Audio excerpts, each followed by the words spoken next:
Okay, guys, so today I'm going to talk about, why stancing your car would be a bad idea. This guy's kind of looking at me funny because I'm making this video and he's just staring at me like, are you talking to yourself? I'm like, yes, technically I am, because there's nobody here. Except for you guys, but you're all in the screen. So, I would say,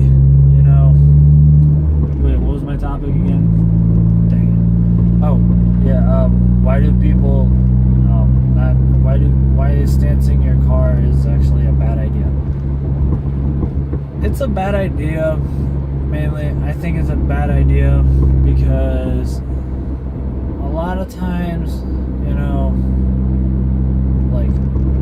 stance does really look nice. Just some sort of aspects like the outrageous degree of camber, which everyone agrees when the camber is like this, it just sucks and it just looks ugly.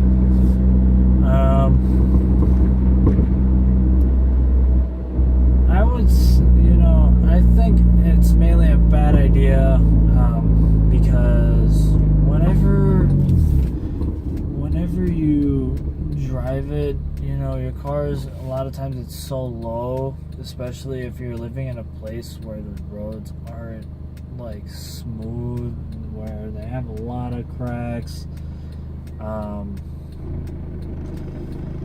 or they have, sorry about that rattle, I'm in the middle of fixing something, something's just loose in my, I don't think it's loose, I think it's actually just my toolbox that's in my glove compartment.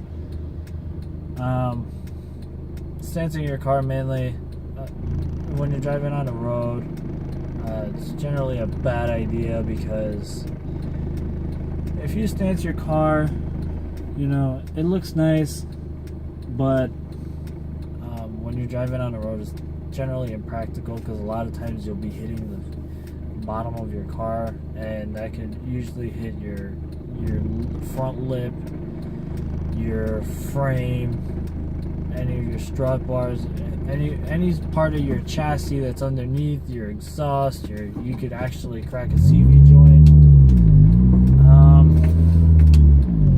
You could actually you could scrape your strut bar, sway bar.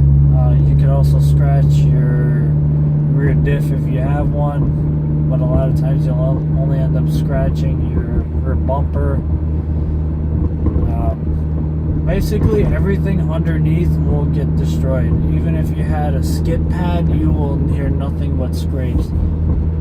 I've been in a bunch of cars where they're stanced, and because that's part of my job. When you're hauling stuff, a lot of times you'll end up hauling a car, and I've driven a couple cars where the car was just pretty much slammed to the ground. Bags is okay. If you're on bags, it's fine. Just raise it. That's kind of why bags are so expensive. Personally, I prefer bags over static because I don't want to scrape. I want to be able to lift my car and drive it normally wherever I go, and then just leave it on the ground when I park. Literally, put it all the way to the floor, or all the way into the ground, like the whole body. That's fine. That I like, because the camber usually tends to come out really nice on bags, because you don't really need a camber kit at that point. I mean, it's useful, but you won't really need it because the tires will bend in anyway. And it usually has a really nice fitment when you do it, or at least you could set it to a really nice one. I would say go ahead and if you want to stance it, go ahead and stance your car. I have no problems with it.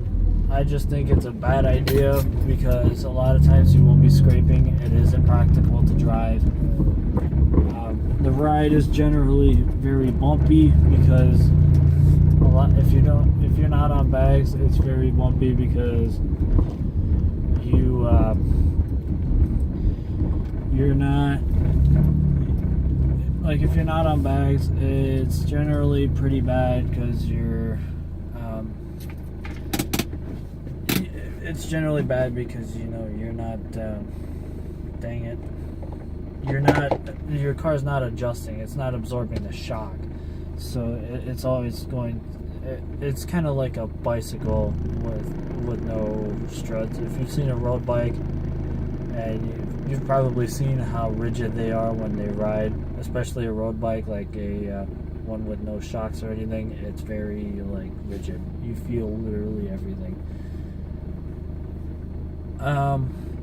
I would say don't do bags. It's not really sorry. I would say if you stance your car, do bags. I would say don't do coilovers, so that this way you save your entire underbody. A lot of times if you don't race your car, then I would probably stance it and make it look really nice and flush. And it tends to look really nice. I think it's nice. I'm more in the middle of stancing it right now. More like just functional right now rather than doing any sort of coils because I'd rather do bags. But before that, I'm actually gonna either get rims at the same time or get them before and then just put them on when I get the bags. But I would say, I would kind of say don't do it. It's kind of the downside to it because a lot of times you are either taking like inconvenience turns and stuff, and it's not really a good idea. It's kind of why it's impractical. But the same thing, even building a race car technically is impractical to drive in the street anyway. But I like it, so if you like it, go ahead and do it. No one's stopping you. People are gonna probably give you not problems for it, but they're gonna probably give you crap for it. But if you want to do it, by all means, go ahead and do it. Not my issue. That's your car. You do whatever the heck you want with it. If you want to blow it up tomorrow, go ahead and blow it up tomorrow. Just make sure you get the explosion on tape, so that this way you can put it on YouTube and let me see it. And make sure no one gets hurt. And make sure that you're in an open area where no one can find you and stuff or something. But anyway, I will see you guys in the next video. I don't really have anything else to say as to why stancing a car would be a bad idea. So I guess I'll see you in the next video whenever I get a chance to upload it. So I'm gonna try to keep it on a daily basis, but a lot of times, as you can see, I get really busy, so it's not really that great of an idea to do it daily. But it works out pretty well so far. I'm still learning this whole YouTube thing, trying to figure out how to get more viewers and stuff. And it's right now what I'm got going is it's working fairly well for the most part. So it's still a slow start, but I've heard of other YouTubers that got pretty big and start really slow. But anyway, I'm gonna make more videos and do more things. So I'll see you guys in the next video, and